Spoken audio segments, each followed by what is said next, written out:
भारतीय वायुसेना जंग के किसी भी मोर्चे पर दुश्मन को जवाब देने के लिए तैयार है। सेना अब ऐसे तैयारियां कर चुकी है जिन्हें देख करके दुश्मन के होश फाख्ता हो जाए। ऐसी ही तैयारियों के बीच हम आपको तमिलनाडु के सुलूर ले चलते हैं, जहां तरंग शक्ति 2024 के तहत 51 देशों के बीच तेजस की आकाशभेदी गर्जना से हर किसी को चौंका दिया। देखिए।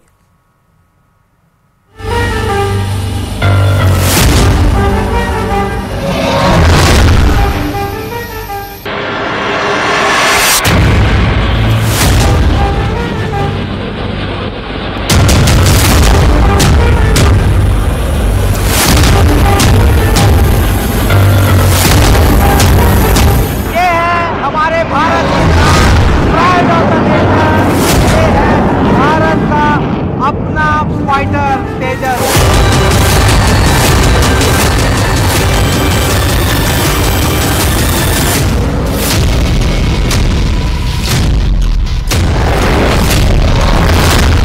आकाश भेदी गर्जना, शेर सी दहाड़, स्वदेशी शाहकार, एक घातक फाइटर जेट, वायुसेना का सबसे बड़ा रक्षक तेजस। यह भारतीय सेना की वो शक्ति है जिसने दुश्मन के हौसलों को पस्त कर रखा है। यह भारतीय वायुसेना की वो वॉर मशीन है जिसने चीन से लेकर पाकिस्तान तक को सोचने पर मजबूर कर दिया है। ये मेक इन इंडिया प्रोग्राम का वो नायाब किरदार है जो भारत की आन, बान, शान का सबसे बड़ा रक्षक बन चुका है। तेजस की उड़ान और इसकी काबिलियत का लोहा पूरी दुनिया मानने लगी है और इसका साक्षात उदाहरण दिखाने के लिए हम आपको लेकर चलते हैं तमिलनाडु के सुलूर, जहां 51 देशों के बीच तेजस अपनी शक्ति, अपने जौहर का प्रदर्शन करने वाला है।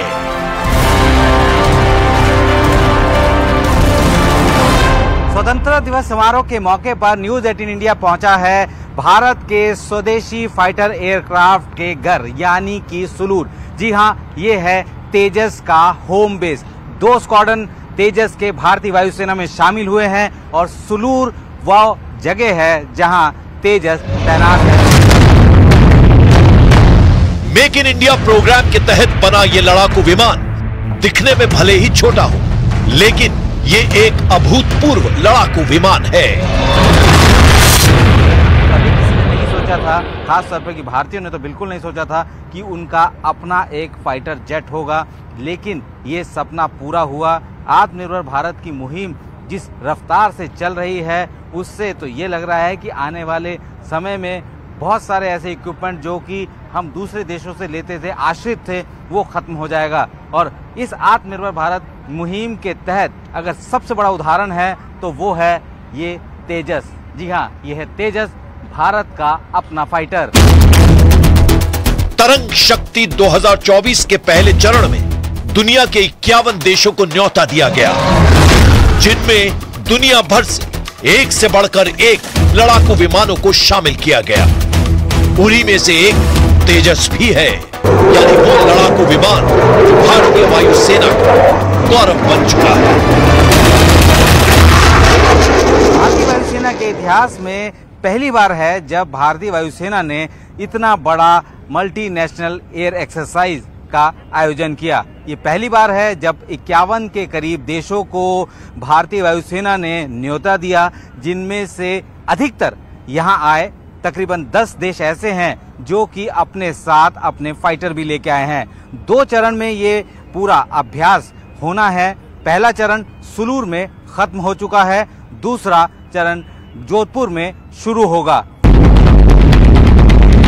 फ्रांस, जर्मनी, स्पेन और यूके जैसे देशों से आई ये लड़ाकू विमानों की ऐसी फौज है जो अपने मिशन को पूरा करके ही लौटती है। लेकिन इस वॉर मशीनरी के बीच तेजस ने अपनी अलग पहचान बनाई है और अब दुनिया के कई देश तेजस को लेने की इच्छा भी जता चुके हैं।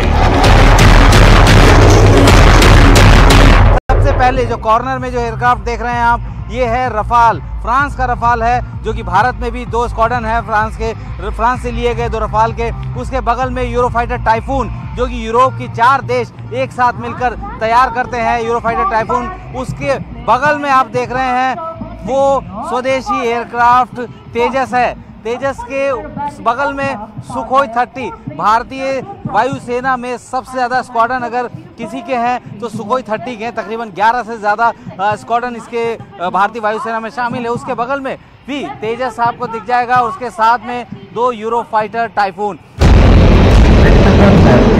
भारतीय सेना का अहम हिस्सा बन चुके तेजस की क्षमताएं ऐसी हैं जो इसे दुनिया के दूसरे लड़ाकू विमानों से अलग बनाती है। यही वजह है कि चीन और भारत के बीच तनाव की खबर आई थी, तब तेजस को ही लद्दाख में डिप्लॉय किया गया था। यह एक बेहद हल्का लड़ाकू विमान है जिसे 70% स्वदेशी तकनीक से बनाया गया है। और अब यह लड़ाकू विमान किसी भी मोर्चे पर दुश्मन को चुनौती दे सकता है। ये है हमारे भारत की शान, प्राइड ऑफ द नेशन। ये है भारत का अपना फाइटर तेजस, जो कि पूरी दुनिया में इस वक्त धूम मचा रहा है। इस सेगमेंट में 4.5 जनरेशन का ये एयरक्राफ्ट जो कि भारत ने तैयार किया है, जिसकी मारक क्षमता इतनी ज़बरदस्त है कि जिस वक्त भारत और चीन के बीच विवाद शुरू हुआ था लद्दाख में, तो इनको वहां पे डिप्लॉय किया गया था। ये लगातार कॉम्बैट पेट्रोल कर रहे थे। खासियत ये थी कि इसका वेट इतना हल्का है, जिसकी वजह से ये बहुत बेहतरीन तरीके से उन वैलीज में आसानी से मनूवरिंग कर सकता है। इसकी खासियत ये है कि ये स्वदेशी है, 70% जो है कंटेंट इसमें स्वदेशी है, और लगातार ये अलग अलग लगे पर जो है अपनी ताकत को दिखा रहा है।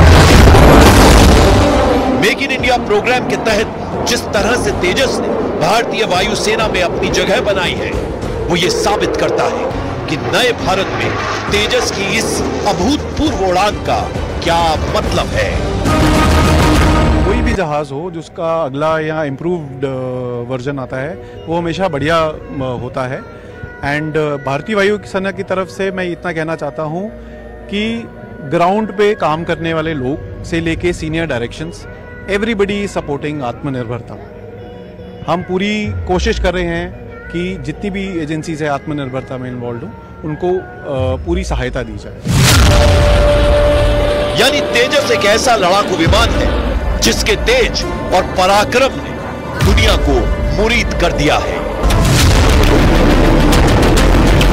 अपनी अगली रिपोर्ट में हम आपको दिखाएंगे कि आखिर क्यों तेजस दुनिया के घातक लड़ाकू विमानों से अलग है।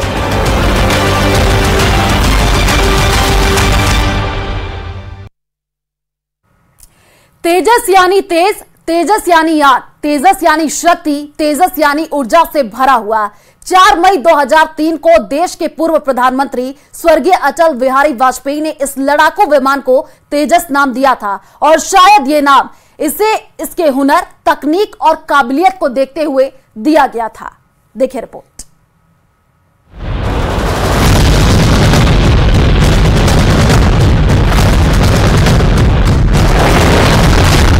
तेजस भारतीय सेना के शौर्य की मिसाल। तेजस नए भारत की तकनीक का गौरव। तेजस वायु शक्ति का सबसे बड़ा भरोसा। जिस लड़ाकू विमान में देश के प्रधानमंत्री नरेंद्र मोदी उड़ान भर चुके हैं, जिस मेक इन इंडिया मशीनरी को खुद देश के पीएम आसमान में 30 मिनट तक परख चुके हैं।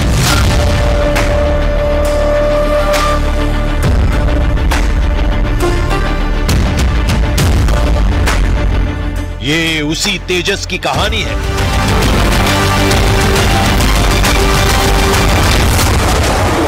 जिसके अतुल्य बल, अद्भुत तकनीक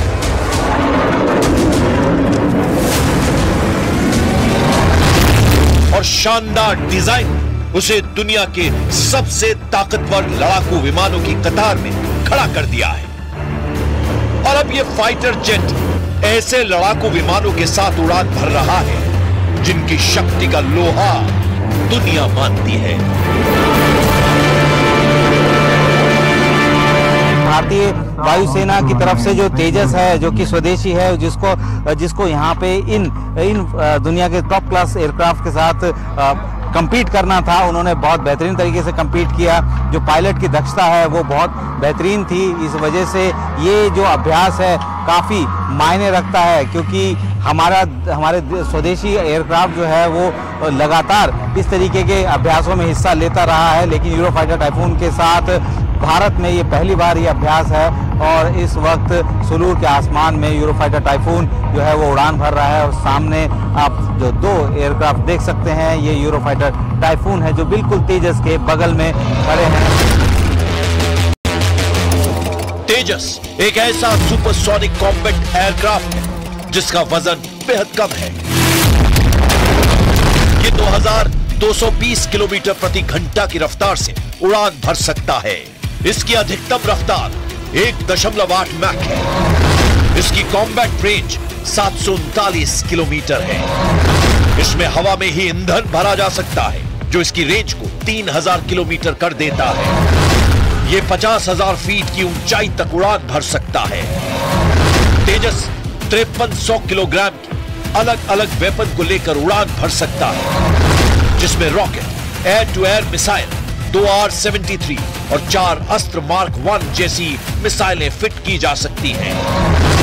अस्त्र मिसाइल यानी वो मिसाइल जो तेजस जैसे लड़ाकू विमान से लॉन्च होकर पल भर में किसी भी टारगेट को तबाह कर सकती है। अब भारत के पास एक ऐसी मिसाइल है जो कि एमरैम से भी लाख गुना बेहतर है। ये है अस्त्रा मिसाइल, जो कि भारत का खुद का डेवलपमेंट है। ये BVR यानी बियॉन्ड विजुअल रेंज की मिसाइल है और ये तकरीबन 100 किलोमीटर तक मार कर सकती है। एक पायलट जितनी दूर तक देखता है उससे 3 गुना यानी कि 30 से 35 किलोमीटर तक एक विजुअल रेंज होती है। उसके बाद ये जो मिसाइल है ये आसानी से किसी भी टारगेट को हिट कर सकता है। यानी अस्त्र के साथ तेजस की उड़ान और घातक हो जाती है। ठीक इसी तरह मेक इन इंडिया प्रोग्राम के तहत स्मार्ट एंटी एयरफील्ड वेपन भी बनाया गया है। इसको बोलते हैं स्मार्ट एंटी एयरफील्ड वेपन। तो इसके 2 पर्पज हैं। हम चाहते हैं कि दुश्मनों के रनवे को डिस्ट्रॉय किया जाए। तो ये जो मिसाइल है इसकी भी रेंज करीब 100 किलोमीटर है। ये दुश्मनों के रनवे को डिस्ट्रॉय करती है। ये साथ साथ अगर दुश्मन बंकर के अंदर छुपे हुए हैं तो उन बंकर को भी डिस्ट्रॉय करती है। मेक इन इंडिया प्रोग्राम के तहत ULPGM यानी UAV launch precision guided missile को भी तैयार किया गया है। एक बहुत ही अच्छा आधुनिक वेपन है। जैसे जैसे लड़ाई हो रही है हम चेक करते हैं कि भाई लड़ाई में क्या क्या हथियार यूज हो रहे हैं। तो अगर आप देखो 2-3 एरिया में अभी संसार में 2-3 एरिया में अभी युद्ध की सिचुएशन है, कॉन्फ्लिक्ट की सिचुएशन है, वहाँ पे ड्रोन और ड्रोन डिलीवर्ड मिसाइल्स काफ़ी यूज़ हो रही हैं। तो हमने भी ये मिसाइल डिज़ाइन की और डेवलप की अपनी सेना को आधुनिक बनाने के लिए। ये है ULPGM UAV launched precision guided missile. ये मिसाइल बिल्कुल प्रिसीजन गाइडेड मिसाइल है। अगर हमें दुश्मन के कोऑर्डिनेट पता है कि ये दुश्मन वहाँ पे छिपा हुआ है तो हम ड्रोन में इसको भेजते हैं। और इसी तर्ज पर हेलिना को भी बनाया गया है, लेकिन इसका मकसद अलग है और वो ये कि ये दुश्मन के टैंकों को टारगेट करती है। इसको बोलते हैं हेलिना। ये मिसाइल हेलीकॉप्टर से लॉन्च होती है और टैंक को डिस्ट्रॉय करने के लिए, टैंक को ध्वस्त करने के लिए यूज होती है। ये भी मेक इन इंडिया के अंदर एक जो प्रोग्राम है उसी के तहत ये बनाई हुई है। और ये अभी हम जो हमारा स्वदेशी टेक्निक से बनाया हुआ है ALH एडवांस लाइट हेलीकॉप्टर, उसमें इंटीग्रेशन हमारा चल रहा है। तो अपनी स्वदेशी मिसाइल होगी, स्वदेशी प्लेटफॉर्म हेलीकॉप्टर होगा और काफ़ी आधुनिक मिसाइल है एक तरह से ये, जो कि कहीं भी जाकर दुश्मनों के टैंक को ध्वस्त कर सकती है। मतलब ये बेसिकली जब लॉन्च किया जाएगा ये जाके ऊपर टर्ट जो है उसी के ऊपर जाके हिट करेगा, साइड हिट वाला ऑप्शन नहीं है। वो एक अलग टेक्निक है कि साइड से जाएगी, टॉप से जाएगी। ये क्योंकि हेलीकॉप्टर से लॉन्च होगा तो ये टॉप अटैक वाली एंटी टैंक गाइडेड मिसाइल है। जिसका मतलब ये हुआ कि भारतीय सेना मेक इन इंडिया प्रोग्राम के तहत एक ऐसी शक्ति से लैस हो रही है जिसका दुश्मन देशों के पास कोई जवाब नहीं होगा। ऐसा इसलिए भी है क्योंकि बीते एक दशक भारतीय वायुसेना ने अपनी वॉर मशीनरी को लगातार अपग्रेड भी करने पर जोर दिया है। आत्मनिर्भर भारत को लेके जो हम यूज वन इंग्लिश वर्ड जो epitome of our success story is the LCA Tejas. और इस तरह की एक्सरसाइज में तेजस ने बहुत महत्वपूर्ण भाग निभाया है इसमें और अपनी कैपेबिलिटी क्षमता को बहुत अच्छी तरह से दर्शाया इस एक्सरसाइज में। भारतीय वायुसेना में मेक इन इंडिया के तहत होने वाले ये क्रांतिकारी बदलाव ऐसे हैं जो आने वाले दिनों में न सिर्फ भारतीय सेना की शक्ति को और बढ़ाने वाले हैं बल्कि दुश्मन देशों को भी कड़ा संदेश देने वाले हैं।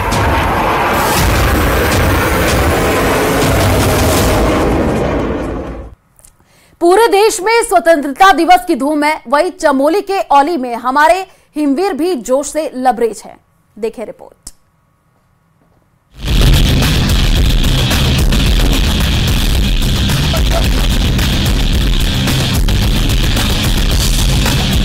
ये वो जिंदा दिल दिलेर सिपाही हैं जो मुस्कुराते हुए किसी भी मुश्किल घड़ी में खुद को झोंक देने की हिम्मत रखते हैं। ये वही जवान हैं जो बर्फ में अपनी हड्डियां गलाते हैं तो हम अपने घरों में आराम से सो पाते हैं। आईटीबीपी के जवान सीमा पर विषम परिस्थितियों में डटे रहते हैं, जिसकी ट्रेनिंग जवानों को औली के ट्रेनिंग सेंटर में दी जाती है। मौसम के विपरीत दिशा में, विपरीत परिस्थितियों में किस प्रकार से जवानों को ट्रेनिंग दिया जाता है, काबिल बनाया जाता है ताकि वो सरहदों में तैनात हो सके, उसकी प्रशिक्षण भी यहाँ दिया जाता है। विशेषकर यहाँ पे जो आपके माउंटेनिंग के प्रशिक्षण यहाँ दिया जाता है। औली के आईटीबीपी पर्वतारोहण स्कीइंग संस्थान में जवानों को स्कीइंग की ट्रेनिंग दी जाती है ताकि भारी बर्फबारी के दौरान ये जवान देश की रक्षा कर सकें और अपने दुश्मनों को मात दे सकें। विंटर सीजन होता है, उसमें हमारे 3 से 4 महीने के हमारे स्कीइंग की जितनी भी कोर्सेज हैं, क्योंकि हमारे फोर्स मेंबर्स के लिए जो डिज़ाइन किए गए हैं उनको चलाया जाता है यहाँ पे। और टाइम टू टाइम पे जो है हमारे ऑफिसर्स जो हैं, जो हमारे डीजी महोदय हो गए या फिर हमारे जो उनसे हेडक्वार्टर में जो हमारे ऑफिसर्स हैं वो समय समय पे यहाँ पे आते रहते हैं। इसकी जब भी कहीं पे स्नो बर्फ वगैरह है तो उसमें इसकी एक ऐसा जरिया है जिससे हमें नीचे उतरना है, आसानी से उसमें हम नीचे जा सकते हैं। एक सिखाए हुए तरीके से जाएंगे तो सुरक्षा के साथ साथ एक सही तरीके से जाएंगे। तो इसकी आज की डेट में गेम की तरीके से भी चल रहा है और बीओपीज में, बॉर्डर में एक सिक्योरिटी की पर्पज से भी बहुत जरूरी है। देश और अपने परिवार से दूर भारतीय सेना के ये हिमवीर हर परिस्थिति में अपने आप को मजबूत रखते हैं। सरकार भी आज सीमाओं पर हर सुविधा जवानों को दे रही है। देश में तो सर हर जगह पर सुविधाएं हो चुकी है, चाहे बीओपी पे गया वहाँ से भी बात हो जाती थोड़ा बहुत। हमारे 1 घंटे के लिए वाईफाई चलता है वहाँ, तो घर में बात होती है, बाकी सब चलते रहता है। बाकी यहाँ पर हम तैनात हैं सर, तो उसमें भी खुशी है, हमें भी खुशी है कि हम इस भारत तिब्बत सीमा पुलिस बल में कार्यरत हैं। सर्द रात के अंधेरे हों या फिर पहाड़ की पथरीली राहों पर बिछी बर्फ की चुनौतियां, इन जवानों के हौसले के सामने इन मुश्किलों के कोई मायने नहीं है। सीमा पर देखा अनदेखा तनाव हमेशा ही रहता है। कड़ी ट्रेनिंग की वजह से चीन सीमाओं से जुड़ी पोस्ट पर पेट्रोलिंग या फिर एक्शन के लिए आईटीबीपी के ये जोशीले जवान हमेशा तैयार रहते हैं। यहाँ से ये संदेश देना चाहते हैं कि जब तक हम सरहदों पर मौजूद हैं तो हमारे देश के लोग भी अपने अपने घरों में सुरक्षित हैं। नितिन सेमवाल, न्यूज़ 18 औली।